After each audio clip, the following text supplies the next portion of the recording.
Diyos natin ang pinakahigit, mas higit sa lahat ng pagsubok, higit sa lahat ng problema sa buhay. He is our everything that we needed. Amen. Amen. You know what, church?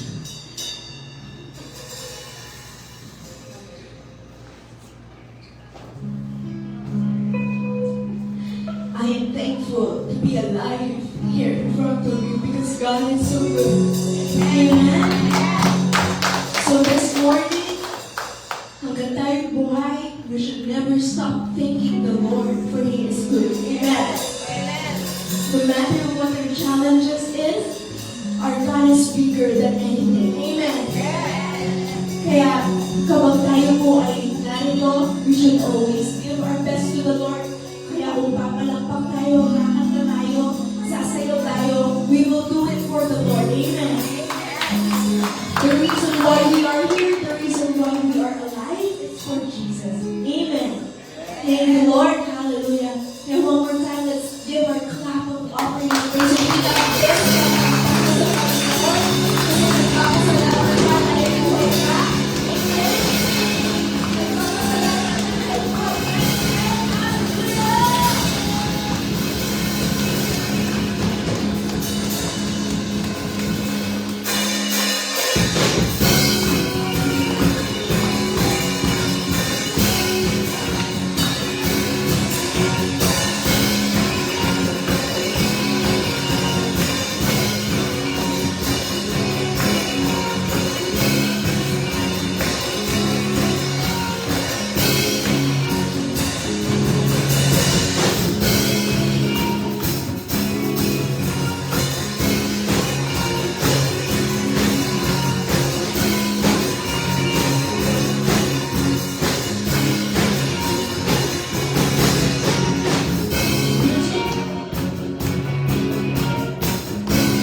bigger than anything. Thank you, Lord, sa pag-asa mo. Pag-asa mo sa iyong pagtatagpuan. Thank you, Lord, for you are greater.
The things you do.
Jesus, the name of the Lord, and we got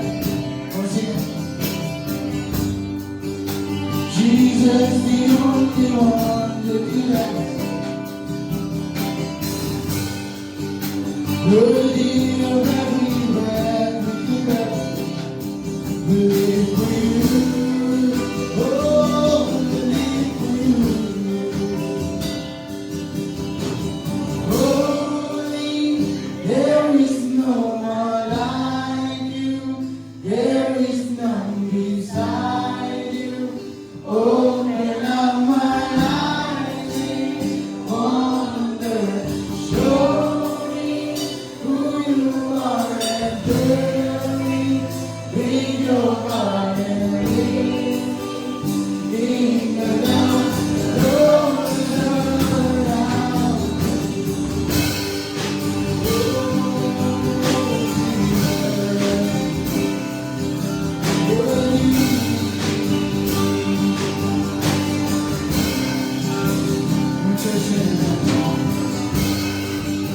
Worthy of every song to give us. Worthy of all the praise to give us. Worthy of every breath to give us. We live for you. Oh, Jesus. Jesus, the name above every other. Jesus, the only one.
Come on, raise your hand for Jesus. Come on, church. Sing. Worship Him.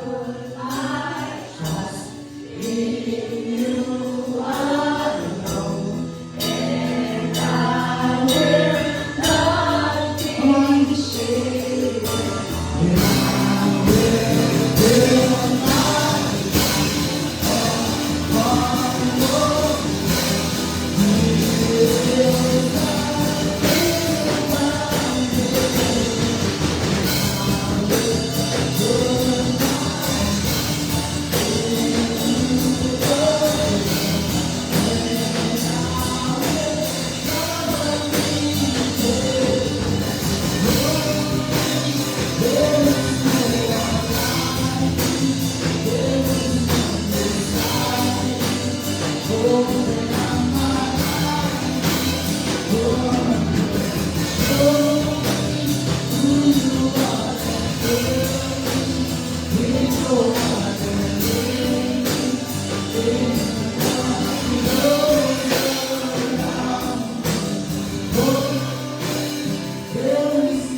With your heart and living in your love, rose around.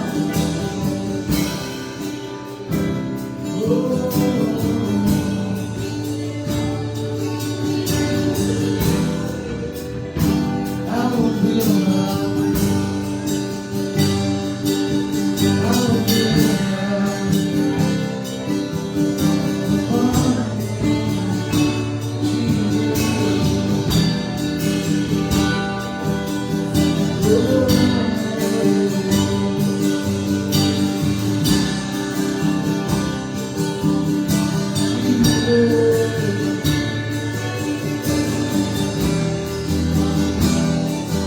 Just sing. And I will live my life upon your love. It is a very foundation. And I will put my trust in you.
Father, we thank you right now.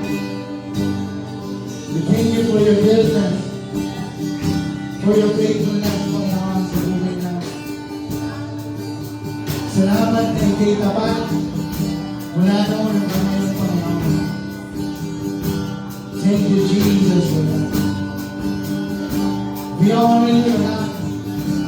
We glorify you in our life, O God. In Jesus' mighty name we pray. Everyone say, ano na po, Jesus? Pag sabi naman sa kapatid mo, nagkakalak ako, nagkakalak ako. Amen, worship. And Torsinan naman ng limang na tao, hindi ko makakilala. Okay?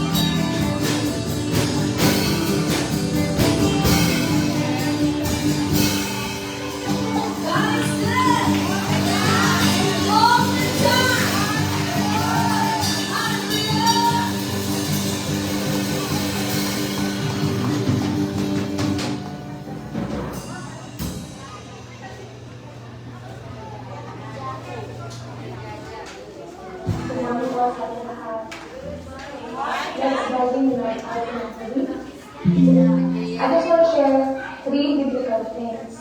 Why the Lord wants us to increase in all areas of our life, especially financially. Number 1, it makes Him attractive. Pag nakakita tayo ng mayaman na tao, maraming pagpapala, masalaman ang buhay. We always tend to ask, ano kaya meron dito? Ano kaya meron sa kanila? Bakit ganito ang buhay nila? Bakit masagyan na ang buhay nila? Amen? The answer there is, especially kapag lingkod ka ng Lord, tapos lingkod naman sa'yo ng Lord. The answer there is, it's because of my God.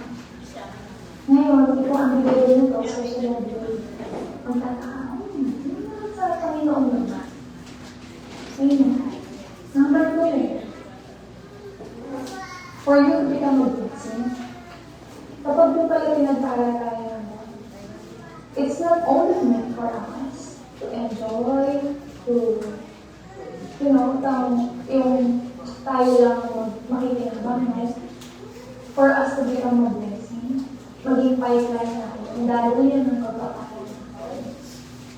Number 3, why God wants us to increase, especially in our finances, para magawa natin yung job, yung assignment, yung purpose, yung calling natin, for the advancement of this kingdom. Kasi kapag limitado yung resources mo, mahirap pumilos. Limitado din yung pagpilos, limitado din yung pwede mo magawa.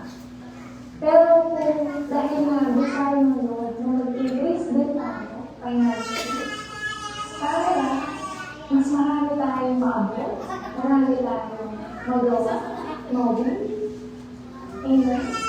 So, this morning, let us aim for excellence. Let us ask the Lord na bigyan tayo ng idea, ano yung next step na kailangan natin gawin para maabot po natin yung excellence, yung increase na sinasabi. Tama? Kasi sabi nga ni Lord, God represents not poverty but richness. Kasi sabi po ni Lord sa Bible, in my Father's house there are many mansions. That represents richness, not poverty. Tama?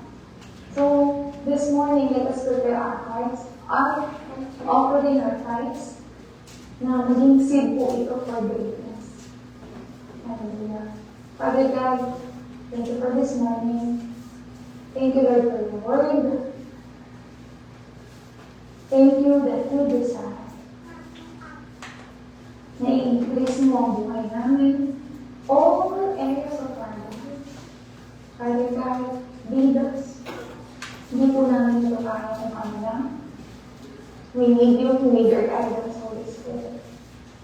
God, idadal mo kami dun sa next level ng buhay namin. So that, Lord, people will see that we have Jesus in us. Meron poong distinction ng buhay namin. Set apart mo kami, Panginoon.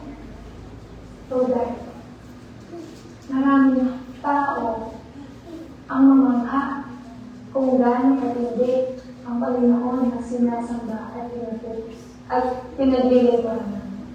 Kaya, Father God, thank you. We give you all the glory, honor, praises, and power. In Jesus' name. Amen. Amen. God bless all.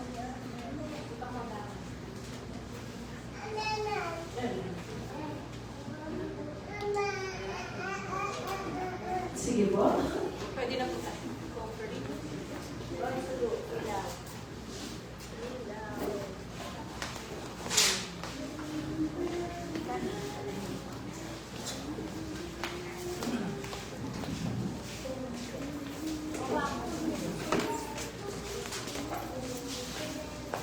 Good morning po sa bawat isa sa atin. Ibagi mo naman yung katabi mo, sabihin mo, I'm blessed and we're here. Welcome po sa True Vine World Harvest Church. Those who are new dito and also those who are watching online. We're so blessed to be here once again. Amen. Sige po, tayo po at manalangin. Let us focus our attention, our mind sa word po ni Lord, sa presence ni Lord this morning. Salamat po, Panginoon, na you have placed us in this place for a reason, for a purpose. Meron ka pong magandang gagawin sa bawat isa sa amin. Thank you, Lord. I-renew niyo po yung aming mga kaisipan upang mabago po ang aming pamumuhay. Thank you, God, for the breakthroughs na mararanasan pa po namin for this year, 2025. Lord, salamat. Totoo ka sa iyong mga pangako. And we know that you will never fail, O God. Lord, higit ka kanino man. You are the Lord of Lords and the King of Kings. Isang salita mo lang, Panginoon. Isang pabor mo lang sa buhay po namin. And our lives will never be the same again. Lord, salamat po sa mensahe mo ngayong araw ito. We pray, Holy Spirit, that your voice ang marinig sa umagang ito. Not the flesh, not anyone, O Lord God, but kayo po ang maitaas. Maraming salamat po. Lord, bigyan po kami ng kaunawaan, ng open heart, at ng bukas na spirito, Lord, that will receive your Rema word, your revelation sa bawat isa sa atin. Maraming salamat po. Tulungan niyo po kami, Holy Spirit. Even our brethren na wala po sa umagang ito, we pray for them, Lord. That you will continue to speak with them, O Lord God. In Jesus' name we pray. Amen and amen. Let's just have a quick recap po doon sa ating pinag-usapan last Sunday. Okay, so last Sunday, napakinggan po natin yung message about the power of yes. No? Yung isang yes, short word, 3 letters na salita, can change our trajectory, no, in life.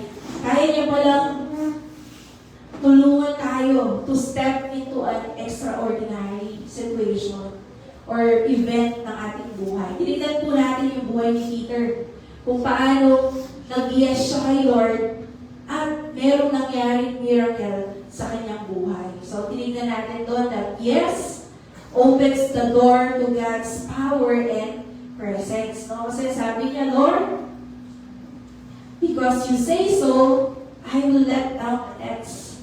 No? So, he obeyed sa pinapagawa ng Panginoon because overnight, nag-fish na sila, pero po natin nararanasan ang kanyang kapangyarihan. Amen?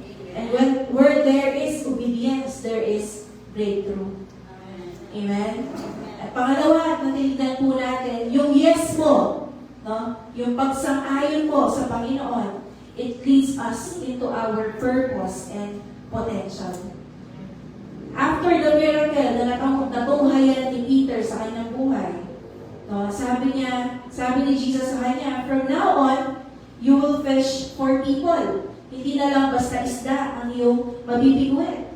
No, because of Peter's yes, God didn't just fill his boat with fishes, but it changed yung kanyang calling sa buhay. Amen? At dahil doon, nung natagpuan niya yung purpose niya talaga sa buhay niya, no? Naniniwala ba ngayon na yung purpose mo sa buhay ay hindi lang maging businessman, engineer, doctor, or kahit anong profession yan. Meron pong greater calling and purpose si Lord para sa bawat isa sa atin. At yun po yung natagpuan ni Peter. Kaya at the end, ang sabi doon, he left his profession, his possession, and his profit. No? Because he discovered a greater purpose in following Jesus. Mga kapatid, hindi lamang po tayo gustong i-bless ng Panginoon financially, materially, but He wants to direct yung ating pamumuhay. Amen? And ang pasubali po natin doon, doon sa message natin last Sunday is, hindi lahat ng yes, o hindi lahat ng pagkakataon ay dapat nag-yes tayo. Amen? Meron din po mga bagay na hindi tayo dapat mag-yes. Especially those things and people that causes us to sin, tempted, and magkaroon ng mga destructive choices sa ating mga buhay. Amen? The power of yes, nag-work lang ito kapag ang pinag-yesan mo ay aligned sa kalooban ng Panginoon. Nakakasunod po ba tayo? Amen? And ang challenge po natin is that sana hindi ka malampasan ng yes moment mo. Amen? Don't miss the moment God is calling you to step out in faith. So your next yes may be the beginning of your next miracle. Amen? So ngayon, dadako na po tayo sa bagong pag-aaral natin ngayong umagang ito. Sino po sa atin yung merong mga namana sa kanilang mga lolo or lola? Yung mga pumanaw na nating mahal sa buhay. Diba? Minsan, merong mga pinapakanang alahas, no? Halimbawa, mga singsing, na kapag mag-asawa, apo, ito yung gagamitin ng singsing. No? Parang heirloom na tawag, no? Meron naman, iba, pinapamana, malupain, no? O kayo lahat, mga apo, ito, tigwa 100 square meter kayo, okay, sa mga sa lote ko. So, pag nag-asawa kayo, meron na kayong titirhan. Amen? Sino po kaya yun? Mga mapapalad na merong mga namana. Meron naman iba, ang pinapamana, sakit. High blood, diabetes, cancer, Panginoon. Amen? Meron naman iba, ang pinapamana ay obligasyon. Ikaw na ang magpaaral ng iyong kapatid. Ikaw na ang magpaaral. Amen? Dito. Ikaw na ang magtuloy sa pagbabayad ng ating bahay. Amen. Meron naman, ang iba pinapamana ay mga ugali. Okay? Kung ang nanay at tatay mo ay mapagbigay, o ang lolo at lola mo ay mapagbigay, maaaring ito'y namana mo dahil ito'y nakikita mo sa kanya parati. Proverbs 13:22. Ang kayamanan ng mabuting tao ay mamanahin ng kanyang mga apo. Ngunit ang kayamanan ng makasalanan ay mapupunta sa mga matuwid. Sa New King James Version or in English translation, ito pong sabi, a good man leaves an inheritance to his children's children. No? But the wealth of the sinner is stored up for the righteous. So si Solomon po dito, no? Sa chapter na ito, kinukumpara niya yung ano ang mangyayari sa isang taong matuwid at sa isang taong wicked o masama. Kasi in Hebrew culture, hindi lamang po financial wealth ang inheritance. It also includes land, and even wisdom and godly values, and as well as reputation or covenant blessing. So dito, dinidescribe ni Solomon that a life that gives a legacy or inheritance is something that lasts beyond one generation. Amen? So, ang title po ng ating mensahe ngayon is I am a legacy builder. Sabihin mo po yan sa katabi mo, I am a legacy builder. Kapatid, ang buhay po natin is not just about kung ano ang iyong iiwan, but kung sino ang iyong binibuild up. Okay? So, legacy, inheritance. Ang salita mong legacy, okay, it is something na iyong pinapasa. Hindi ito nananatili o kasama mong namamatay. Yun ang ibig sabihin ng legacy. Kahit wala ka na, ito'y nagpapatuloy. Di ba mayroong tradisyon sa pamilya na kahit minsan wala na ang lolo at lola, dahil ito'y naging tradisyon na, kaugalian na, value nyo na ito. Okay? Ito'y nagpapatuloy kahit wala na sila. Yun po ang ibig sabihin ng legacy. At sa umagang ito, yun po ang titignan natin. Ano ba ang iyong iniiwan sa iyong next generation? Sa iyong apo, anak. Amen? So, alam niyo po, ang legacy ay nag-uumpisa sa heart po ng Panginoon. No? Bakit sa heart ng Panginoon? Kasi po, merong inilalagay ang Diyos sa loob natin that we should pass on to the next generation. At ito nga po, legacy is more than an inheritance or pamana. Kung hindi, it is the fingerprint of God sa ating mga buhay. No? Sabi po ni Apostle Pablo sa 1 Corinthians chapter 11 verse 1, sabi niya, kaya nga, tularan niyo ako, kagaya ng pagtulad ko kay Kristo. 1 Corinthians 11:1. Tularan niyo ako, gaya ng pagtulad ko kay Kristo. Amen? Kaya niyo po siya, hindi naman siya mawawala. Pakinggan po natin yung message ni Lord. Amen? Legacy starts at home, mga kapatid. Whether we like it or not, meron po tayong naipapasa. Family, community, and even discipleship. No? So it is shaped by our practices, our value, and beliefs. Kaya nga po yung number 1 point natin kanina is, ito po yung nag-uumpisa sa ating mga tahanan. Nagkukwentuhan po kami Kuya Abe kagabi.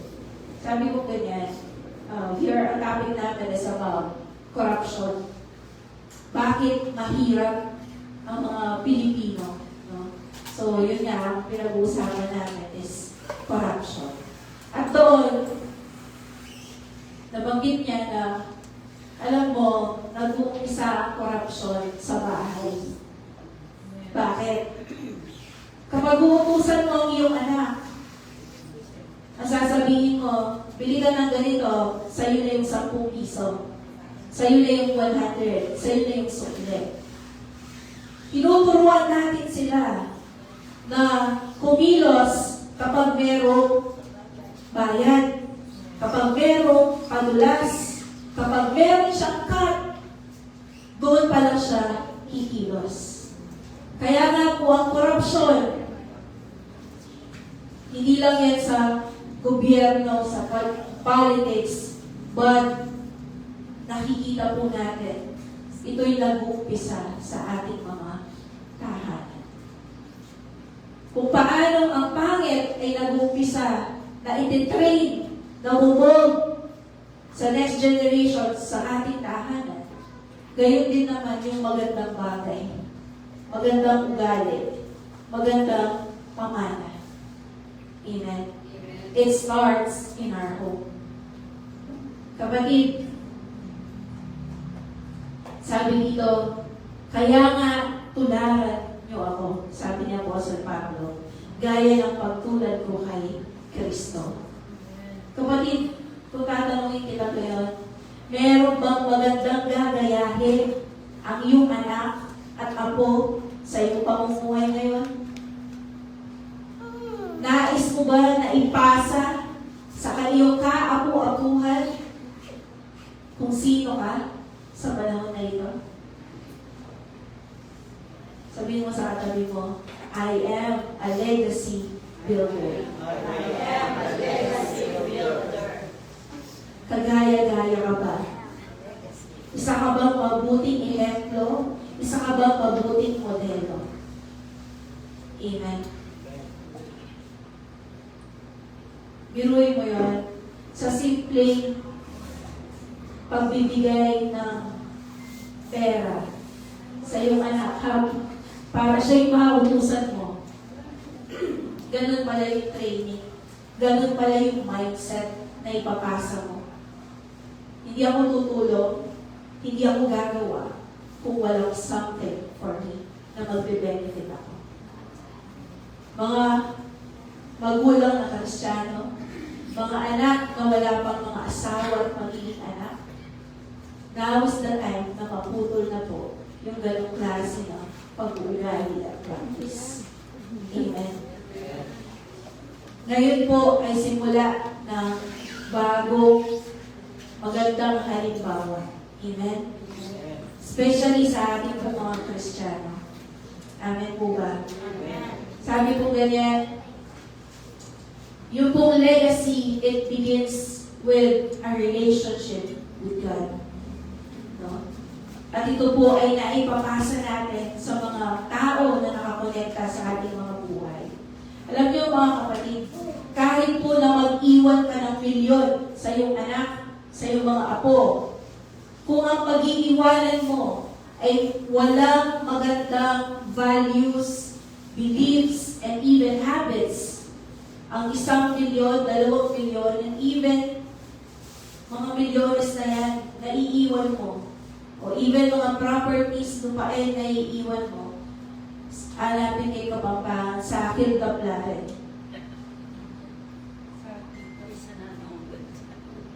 In just one snap, pwede yung mawala. Bakit? Dahil hindi mo natin naibahagi, naipasa yung tamang pag-uugali, tamang habits, tamang paniniwala sa kanila. Ito, real story na kinuwento ng aking lola. Dahil dati po, si Lola Aning ay nagtrabaho bilang isang kasambahay. At ang kanyang naging boss ay talagang mayaman. Biruin mo magpapa-ballroom daw siya, gagastos siya sa isang gabi ng 1 milyon para lang doon sa set-up, doon sa pagkain, no?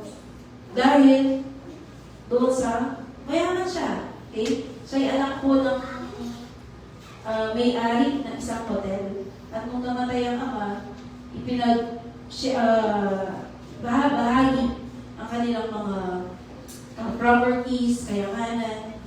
No? At nung siya na ang mamatay, naiwan na sa kanyang mga anak, dahil hindi nag-aral itong mga pinag-iwanan niya ng mga kanyang mga milyon-milyon at mga properties, imbis na mapabuti ang kanilang mga buhay, ay nakasama pa. Mas naghirap sila, meron pa na nabarel, no? Dahil meron siya kinasama at yung kanyang kinasama, binaril siya dahil dun sa pera na meron siya.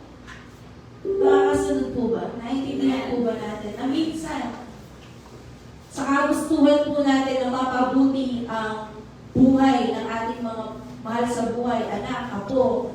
Nagdanais tayo na maiwanan sila ng mga tingin natin ay magpapaganda ng kanilang buhay.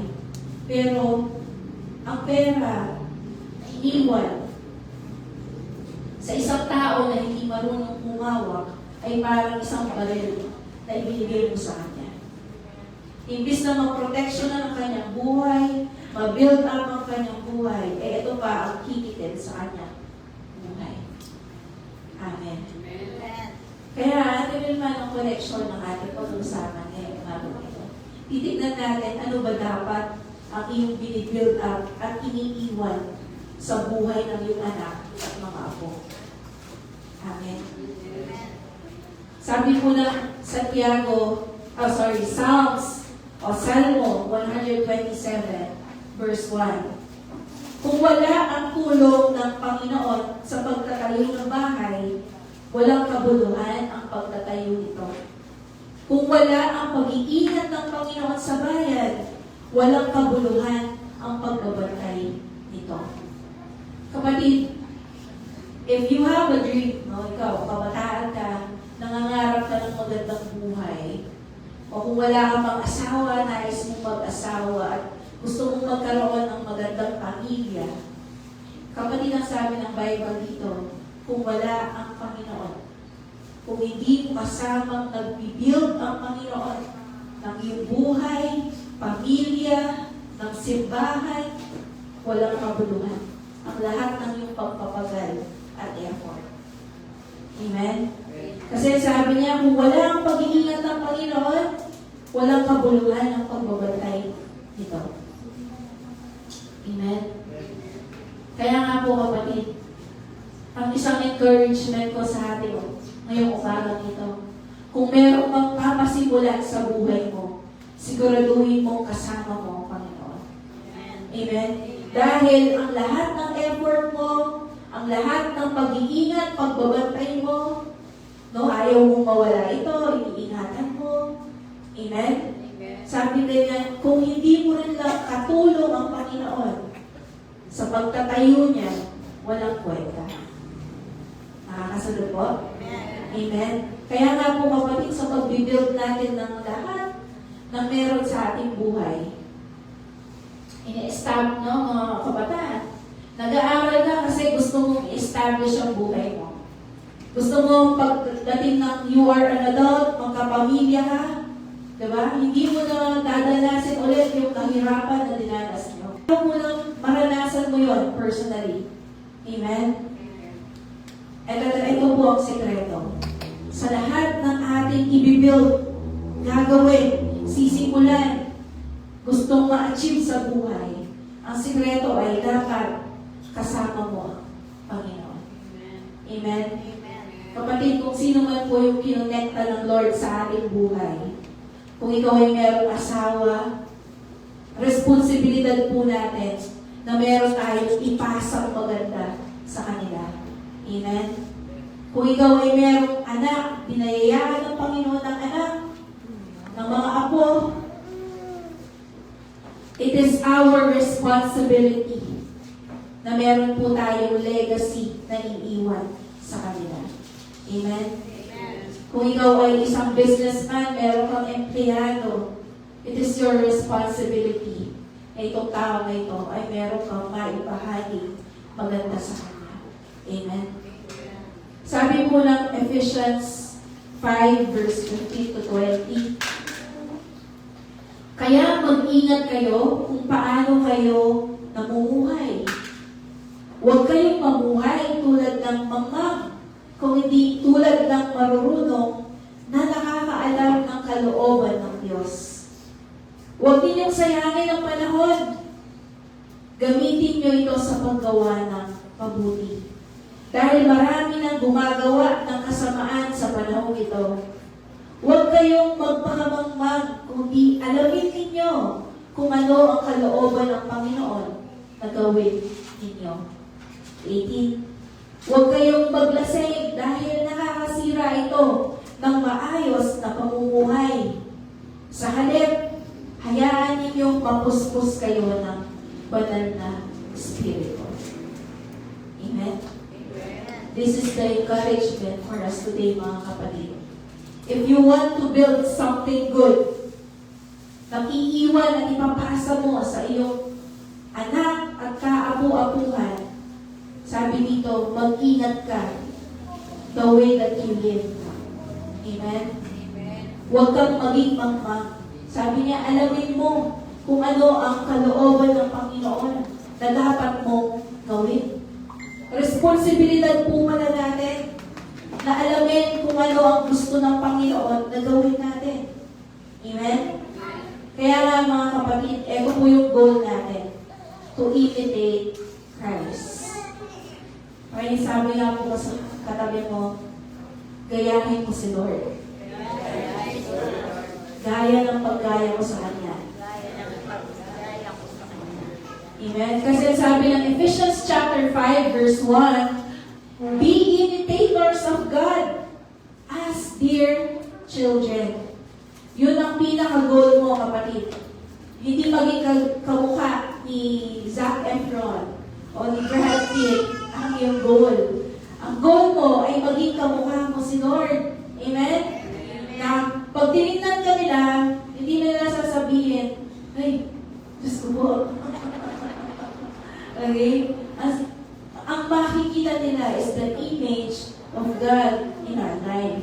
Amen? Dahil tayo po yung mga anak ng Diyos. Nakakita ka ba na anak ka ng nanay at tatay mo at hindi mo sila kamukha? Amen? Diba? Whether baka ang tatay mo kamukha mo, pero imposible na sa mga magulang mo ay wala kang kamukha. Amen? Pag wala kang kamukha, magtanong ka mo, talagang anak ka ba nila? Baka pinulat ka lang sa kaya ng kalabaw. Amen? If we are children of God, kailangan nakikita po sa atin na talagang kawangis natin ang Panginoon. Amen? Amen?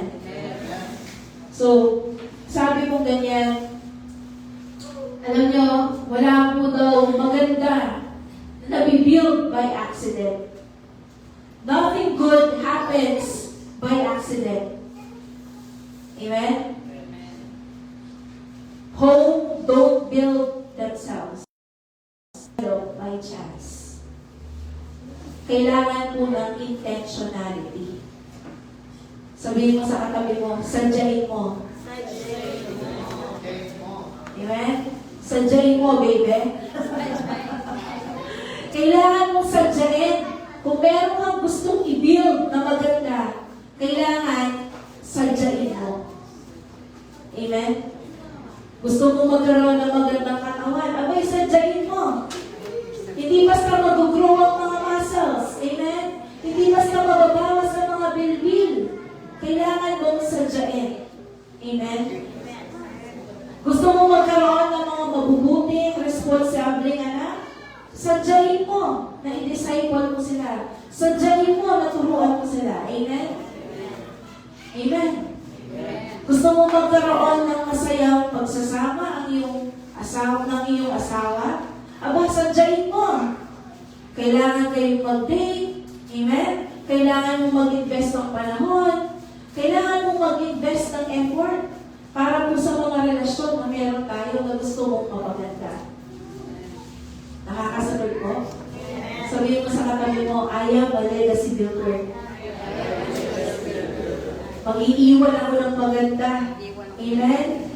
Hindi sakit, hindi utang. Hindi pinanakit ang ating iiwanan. Amen po? So, ano yung nga, legacy ka ng legacy? Ano ba ang dapat na iwanan at ipasa ko? Number 1, beliefs. Tamang paniniwala. Ang ipapasa mong beliefs are galing dapat sa Word of God. Amen? Pangalawa, values. Mga pagpapahalaga. Ano yung mga dapat ng priorities natin? At pangatlo, mga tamang practices. These are our daily habits and even our behavior. Sinabi ko nga po kanina na naipapasa po natin even our traits, our behavior, our pag-uugali. Kaya nga kapatid, diba? Sabi ng Ephesians, be careful how you give. Amen? Bakit? Kasi po itong tatlo na ito, it will determine your fruit. Sabihin mo sa katabi mo, fruit. It will determine your fruit.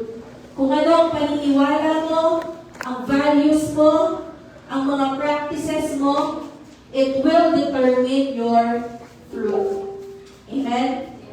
So, kapatid, ang tanong ko sa iyo ngayon, if you want a different fruit, kailangan meron kang different na itatanim. Hindi ka pwedeng mag-ani ng atis kapag ang itinanim mong seed ay seed of the mango. Amen? Gayon din naman, hindi ka pwedeng mag-ani ng maganda kung ang itinanim mo ay bulok at pangit. Amen? Kapatid, ano yung itinatanim mo ngayon sa buhay ng iyong anak? Ano ngayon ang itinatanim mo sa buhay ng iyong disciple? Ano ngayon ang itinatanim mo sa buhay ng iyong apo? At ikaw, nakabataan, ano ngayon ang itinatanim mo para sa future mo? Maganda ba? O bakit? Kasi whether we like it or not, aani tayo. At ang aanihin natin ay multiply doon sa ating itinanim. Nagtanim ka ng isang maganda, aani ka ng 10 maganda. Dahil gano'n ang nature, amen? Na nagtanim, hindi ka naman aani ng isa lang kahit na ang itinanim mo ay isang butil lang. Tama ba? Ang isang puno, no, yung seed na nag-produce ng isang puno, yung puno na yun, hindi lang isang magiging bunga niya. Pwedeng hundreds and even thousands. Kaya, let's be careful kung anong ating itinatanim ngayon. Dahil kung yung itinanim mo na yan, magmumultiply ang balik sa'yo. Nagtanim ka ng pangit, ang return sa inyo niyan, pangit times 10. Hurt and soul natin. Amen. Nakakasunod po ba? If you want a different fruit, a different result, you must change these 3 things. Belief, values, and practices. For sure, mag-iiba ang fruit, ang bunga, ang resulta ng iyong itinanim. Amen? Sabi po ganyan ng Luke 11:23. Luke or Lucas 11:23. Sabi ni Jesus, ang hindi kumakampi sa akin ay laban sa akin. At ang hindi tumutulong sa pagtitipon ko ay nagkakalat. Sa English, he who is not with me is against me. And he who does not gather with me scatters. So, ito po sinabi ni Jesus dahil nagpalaya siya ng masamang espiritu doon sa pipe. Napipi pala itong tao na ito dahil mayroong bad spirit na umaalihan sa kanya. So, pinalayas ni Jesus. And then, yung mga tao, ang sabi nila, napalayas na yan kasi siya ay anak ni Beelzebul. Okay? O ni Satan. No? So, sabi naman ni Jesus, kung ang isang kaharian is hindi united at naglalaban, sabi niya, hindi ito makakastand. Fear. Ito'y masisira at mawawasa. Amen? So, sabi niya dito, siya is prince of demons. Kaya sabi ni Jesus, number 1, yun yung argument niya. Na sa isang kaharian, kapag nag-aaway-away, hindi ito makaka-stand. Hindi ito magsusurvive. Amen? And ito, sinabi niya na ang hindi kumakampi sa akin ay laban sa akin. At ang hindi tumutulong sa pagtitipon ay nagkakalat. So, ano pong ibig sabihin ni Jesus dito? Ang ibig lang sabihin, kapatid, hindi ka pwedeng neutral Hindi ka pwedeng nasa gitna na walang pinipili. Dahil either white or black lang. Either yes or no lang. Either kasama ka o hindi. Hindi pwedeng nasa gitna lang ako. Wala akong pipiliin. Kasi ang sabi ni Jesus, unless kasama kitang nagbibuild, unless kasama kitang merong ginagawa na maganda, laban ka sa akin kapag hindi kita kasama. Kapag hindi ka sumama. Amen? You cannot be neutral. Yung sasabihin mo, wala naman akong ginagawa. And sabi ni Jesus dito, whether hindi ka kasama at wala kang ginawa, parehas kang nagsisira. Amen? Amen po ba? You cannot watch without choosing sides. Hindi po tayo pwedeng maging spectator lang o meron. Okay? Yung taga-nood lang. If you do not stand with Christ, you are automatically aligned with the enemy. Kapatid, whether you like it or not, kapag ang iyong pananampalataya ay hindi gumagalaw, kumikilos, ito'y walang paggawa. Ang sabi dito, you are automatically aligned with the enemy. Kumakampi ka sa kaaway. Amen? If you do not help gather, or ang ibig kong sabihin dito is to bring people to God, you scatter them, you drive them away. Parang pinapalayas mo sila. Amen? Kaya nga kapatid, if you are part of a family, gumawa ka kasama si Lord. Amen? Gumawa ka ng maganda sa iyong pamilya. Dahil kapag wala kang ginagawa na pagtulong, para ka na rin naninira. Amen? Kung ikaw ay parte ng isang simbahan, gumawa ka. Huwag ka lang tagaupo. Amen? Amen po ba? Meron ka dapat i-contribute, i-build up ang maganda. Amen? At sabi po dito, ang hindi tumutulong sa pagtitipon ay nagkakalat. Amen? Tumulong po tayo to bring people to God. Amen? Sabi po ganyan, there are only two categories. Walang pangatlo. Walang nasa gitna. Either you are a builder or a scatterer. Diba? Kaya title po ng message natin ngayong umaga nito, I am a legacy builder. Amen? So, either kasama ka ng Diyos sa pag-aayos ng iyong sariling buhay, no? Either sa pamilya mo, simbahan mo, or bansa mo, or kasama kang naninira. Amen? Kasi alam niyo po, anong karakteristik ng isang scatterer? Kapag ikaw ay isang hindi ka tumutulong na mag-ayos, mag-build, okay, sabi nga, nagkakalat ka. Kasi ang isang karakteristik po ng taong scatterer, hindi builder, is that yung vision niya, yung focus niya, nakatuon sa kanyang sarili. Pansinin mo ninyo, ito. Tingnan mo yung sarili mo. Di ba nakaganyan ka? Pag titignan mo ang sarili mo, walang salamin. Ang iyong paningin, nakayuko ka. Amen? Because you need to look at yourself. Tama po? At ang isang scatterer, kaya walang nabibuild yan, walang nagagawang maganda, because ang kanyang paningin, nakatuon sa kanyang sarili. Amen? A scatterer is a self-centered person. Kung ano lang ang kanyang kailangan, kung ano ang wala sa kanya, yun ang kanyang focus. Amen? Kaya nga po, you cannot build something. Wala kang maipapasa na maganda. Right belief, right practice, right value, kapag ang iyong vision ay nakatuon sa iyong sarili. Amen? Ay, nataba ako. Ay, sarano rin chinelas ko. Amen? If your vision is Nasa sarili mo lang, kapatid. Kahit kailan, wala kang na-build.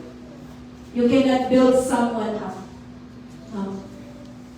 Mag-erabisang mag-cell group. Bakit? Ma-inconvenient kaya. Amen? You don't want to bring people to the Lord. Ma-inconvenient ka. Amen? Because yung vision mo is nakatuon sa iyong sarili. Amen? Kaya nga po, a builder, meron po tayong ipinapasang maganda.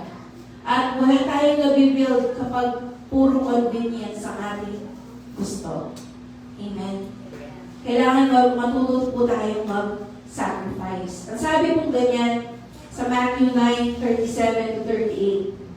Then he said to his disciples, "The harvest truly is plentiful, but the laborers are few." Ito po ang problema sa ating sa kapanahunan natin ngayon. Ang sabi nila, ay, wala na akong awit kang Lord. Ay, wala na akong adala kang Lord. Wala na kasi kakilala mo anak. Pero, ang sinasabi po ng Bible is that the harvest is plentiful. Ang kakaunti are the workers. Amen? Na walang vision, hindi makita na ito dapat natin gawin. Amen? Kaya sabihin mo sa katabi mo, I am a legacy builder. I am not a scatterer. Tingnan niyo po yung pinagawa ni Lord kay Abraham sa Genesis 13. Ang sabi ni Lord kay Abraham, lift up your eyes. Okay? Tumingala ka. No? Sa Genesis 13 verse 14-15. Kasi ang pangako ng Lord kay Abraham, bibigyan siya ng maraming descendants. Okay? During this time, wala pa siyang anak. Ang sabi ng Lord sa kanya, lumabas ka sa tolda mo. Lift up your eyes. Tignan mo kung gaano karami yung mga bituin. Ganyan magiging karami ang yung mga descendants. Amen? God told him to lift up his eyes. Kasi yung kanyang current situation, walang anak. Okay? Napakatanda na, wala pang anak. No? So, sa buhay mo, kahit kailan, you cannot achieve it. Kaya nga po, sabi ng Lord sa atin ngayon, lift up your eyes. Eka pwedeng manatiling rurugo. Amen? Eka pwedeng manatiling short-sighted that your vision is pang sarili lang. Amen? Amen po ba? Amen. Nakakasunod po ba tayo? Amen. Amen? Yung pong vision, paningin, pangitain, pangarap, it begins with God. Kapag merong ipinakita si Lord na vision sa buhay mo, that's the start of it. Amen? Amen. Kapatid, kailangan nakita mo yung sarili mo that you are a good father. Amen? Yes. Paano ko magiging good father? Hindi naman naging good father ang aking tatay. Well, kapatid, we have our Heavenly Father. Amen? Our Lord Jesus. Imitate Him. Amen? So, Abraham, no? Sa buhay po ni Abraham, he saw the land before receiving it. Pinakita ng Diyos sa kanya yung lupang pangako. And also Joseph, di ba, nanaginip siya that in his dreams, siya yung magiging leader ng kanyang pamilya. And also Moses saw the promised land before Israel entered it. So you see, kapatid, if you want to be a builder of something good in your life, in your family, in our church, and even in our nation, kailangan makita mo yon. Amen? Kailangan makita mo ng malinaw that this is something that God wants you to have. Amen? Ano daw yung vision? Ito yung abilidad to see what could be, what should be, and what must change. Ano naman anong ibig sabihin yan? What could be? Makita mo yung potential mo. Makita mo yung potential ng buhay mo. Amen? Makikita mo yung potential ng church na ito. Amen po ba? That is vision. Kasi kapatid, kapag wala kang nakitang potential, hindi ka gagalaw. Hindi mo pagmamalasakitan yung meron ka. Amen? Kaya nga mga kapatid, ang prayer ko sa atin, makita natin, makakita tayo how God see things, how God see people. Amen po ba? Kapatid, kapag hindi mo nakita yung potential ng isang tao, babaliwalain mo yan. Tama po ba? Tingnan mo yung katabi mo. Yan pala yung next mayor. Yan pala yung next contractor na honest. Amen? Yan pala yung next engineer na honest. Hallelujah. Amen? Potential. Hindi mo i-build up, hindi mo sasayangin yung panahon, hindi ka mag-i-invest sa isang tao, isang bagay na hindi mo nakakakitaan ng potential. Kaya nga mga kapatid, lift up your eyes. Amen? Alisin mo yung mata mo sa sarili mo. Lift up your eyes to see kung ano yung gusto ng Lord na i-build mo sa buhay mo. Amen? Walang kwenta kahit matanda o bata ka. Basta tinawag ka ng Panginoon, meron siyang papagawa sa iyo. Amen? Habang may buhay ka, may purpose sa buhay mo. Amen? And ano pa yung vision? Vision is the ability to see what should be. Ito, ang bagay na ito, ang sarili ko. Amen? Abraham, didn't just see that. Nung pinakita lang dyan sa kanya, ito na ang lupang pangako, ang Kanaan. Ito yung ibibigay ko sa iyong mga saling-lahi, sa iyong mga susunod na henerasyon. Ang nakita ni Abraham doon ay isang bansa. Amen? Kasi sabi ni Lord, tignan mo ang mga buhangin. Magiging ganito kasing dami ang iyong mga saling-lahi. Amen? At ano ba ang nakita ni Abraham? Ang nakita niya doon is that yung kanyang pamilya, yung kanyang magiging kaapu-apuhan will be a blessing to other nations.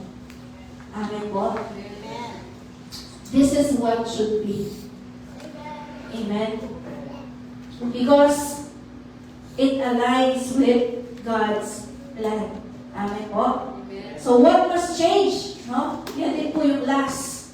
Okay, vision is the ability to see kung ano ba dapat yung mabago. Amen? Nakakasunod pa po ba? Amen.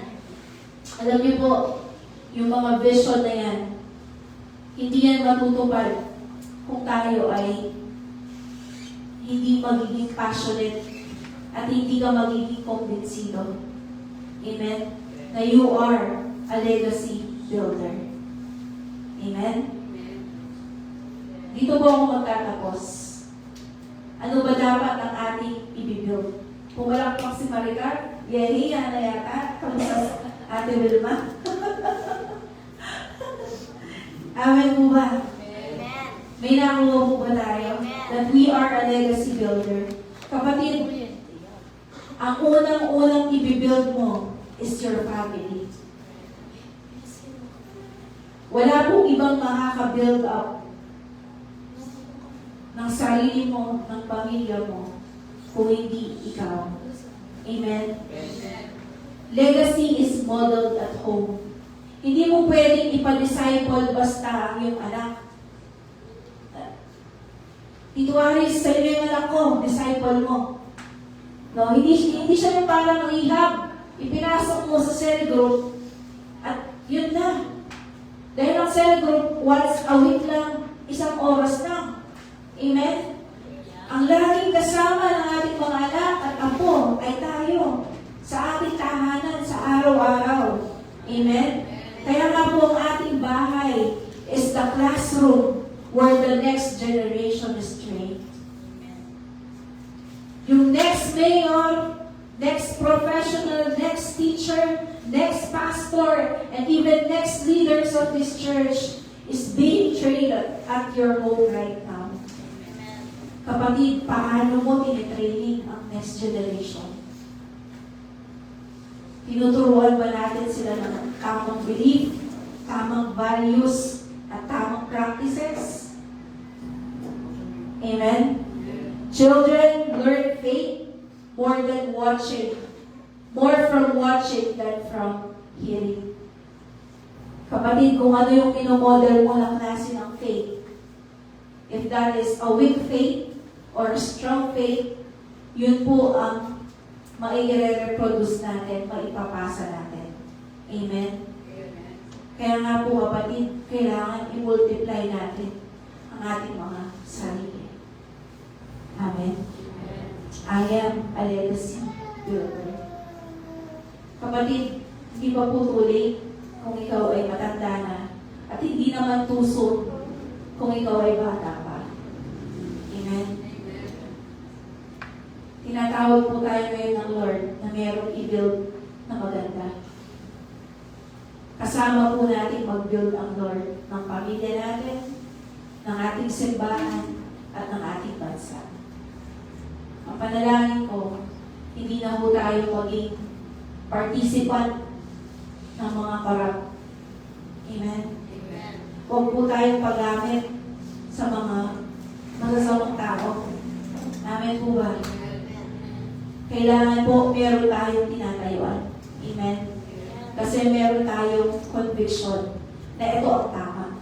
At ang tama, tamang mga seed upang ang aming pong mga aanihin sa mga susunod na panahon ay yung mga tamang bagay na Lord God.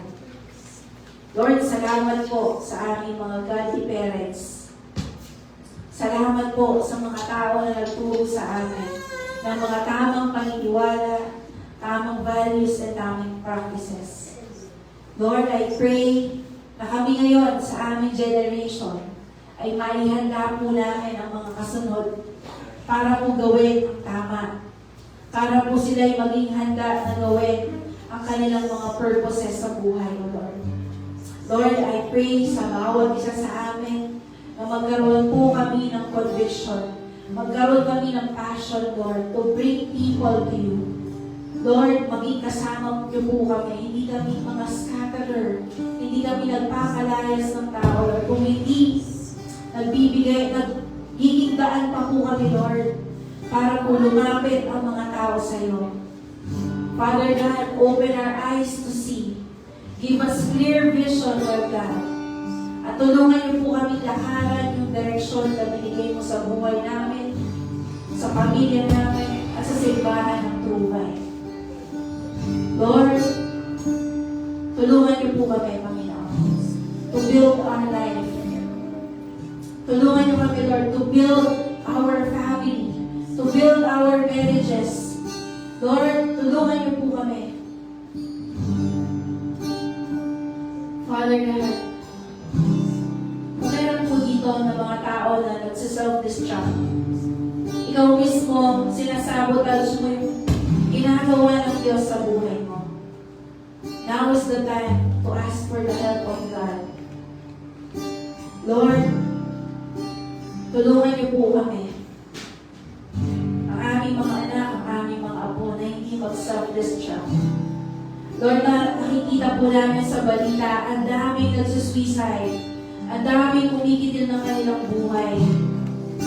Lord, tulungan niyo ang bawat isa sa amin, ang mga anak namin, ang mga apo namin, the people that are connected to our lives, mga anak namin, asawa, that they will not self-destruct. Father, cover us with your precious blood.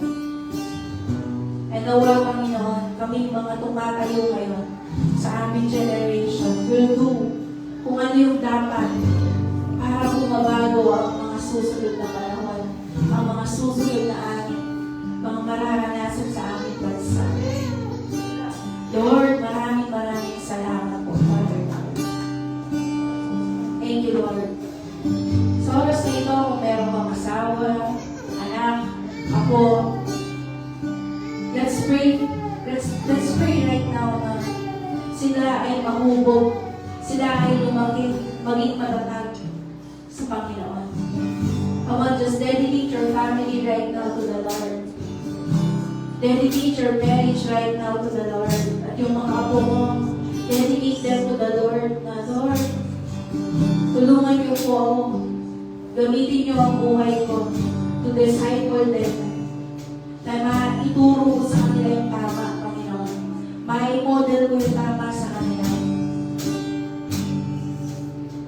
Lord, help us to build our next generation. Help us, O Lord God, to see, maintindihan itong mensahe mo ngayong umagang ito, Lord. Na meron kaming dapat ipasang maganda sa kanila. Meron dapat kami iturong maganda sa kanila, Panginoon. Lord, we dedicate our family to you. Tulungan niyo ang bawat tahanan, bawat pamilya that we represent, Lord, to be a godly family, to be a holy family, Lord. Father God, maraming salamat. Holy Spirit, help us to build something, Lord, na maganda, Lord. Sa darating po na 2026 ka months, ngayon pa lang pag-pray mo na that you will build something good with the Lord this year 2026. Whether that is a business, that is a job, and that is a family, that is a cell group, that is a church. Lord, tulungan niyo po kami this year 2026 that we will build something good, Lord, for the glory of your name. We are a legacy builder. We will pass on, Lord, yung aming strong faith. We will pass on, Lord, yung mga tamang, yung word of God, yung conviction mo, Lord God. Maraming salamat mo, Lord. Thank you, Father. Salamat. So let's sing this song. Let's just build our life upon the love of God. For this is our strong foundation. Worthy of every song you have seen. Worthy of all the praise you could have prayed. Worthy of every breath you could have prayed. For you, oh Jesus. Jesus, the name above every other name. We are living for God. Jesus, the only one that could ever save. Worthy of every breath we could ever take. Live for you. Oh, Yes, Lord, we live for you, Lord. holy, there is no one like you. There is none beside you. Open up my eyes in wonder. Show me who you are and fill me with your heart and live me in your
You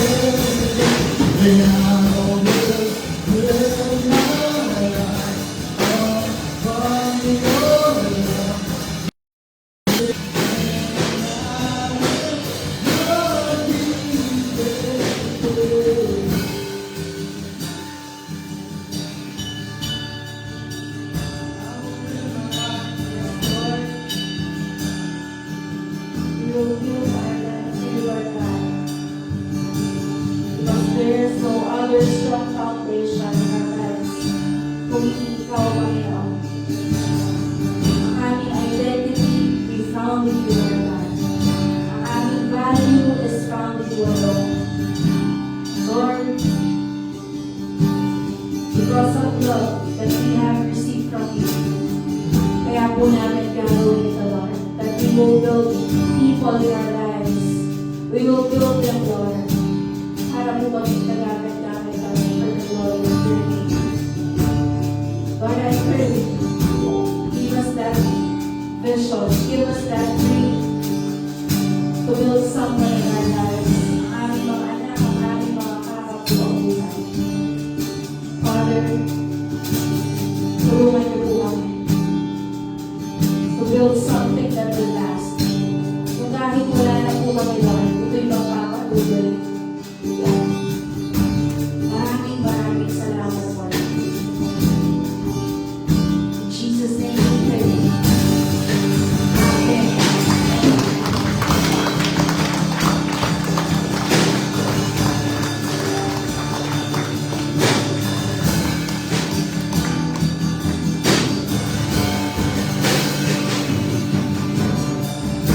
Bago po natin tanggapin yung blessing ng Lord sa atin ngayong araw ito, on December 6, again, we have our regional conference. Doon po sa harap ng SM, doon sa may Eastgate, doon po sa City Sanctuary Church. That is Saturday, 8 a.m. No?